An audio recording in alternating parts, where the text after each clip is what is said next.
klase, no? Mitsubishi. Lahat na, no? So hindi pala tricycle talaga na gamitan ng e-tax, no? Nakuha nyo to, brand new? Opo, dyan sa ano ba? Tagal na rin pala sa inyo. May Paseo 20, anong model ito? 2016. Oo.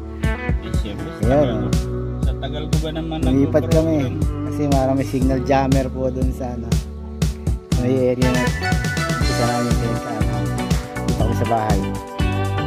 Ongoing na yung communication ng susi at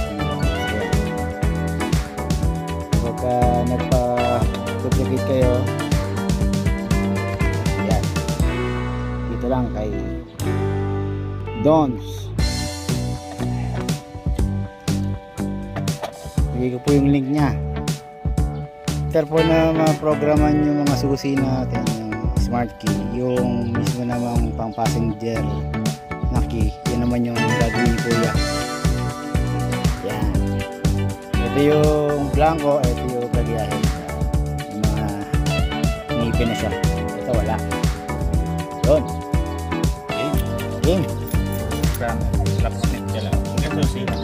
Po, tama. Dapat kailangan programa.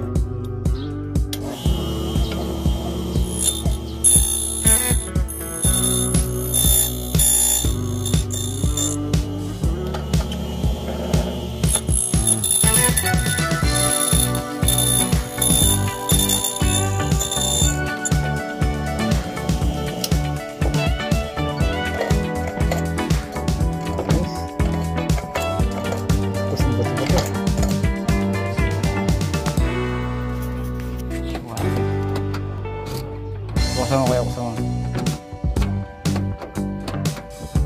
Oh, suabe.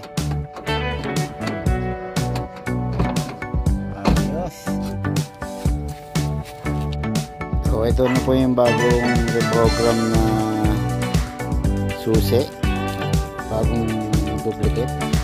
Try po natin siya.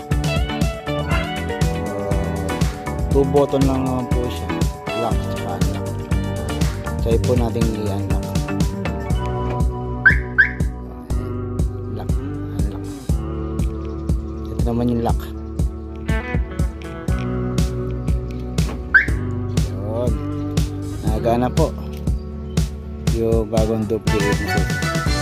Okay, thank you po Kuya Don.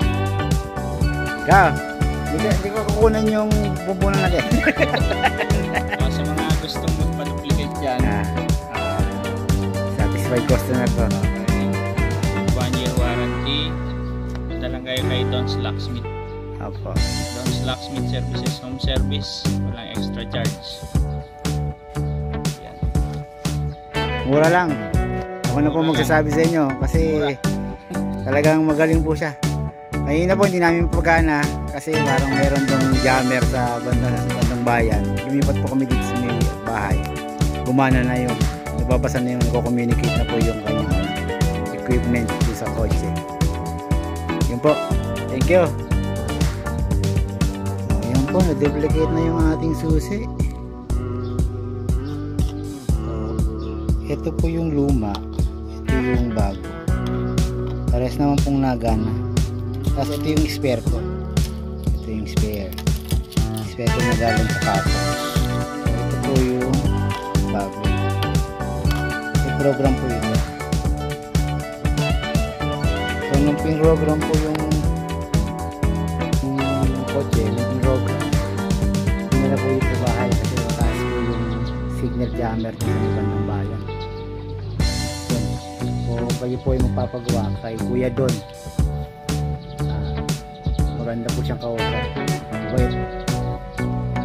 Kuya Don, shout out. Thank you.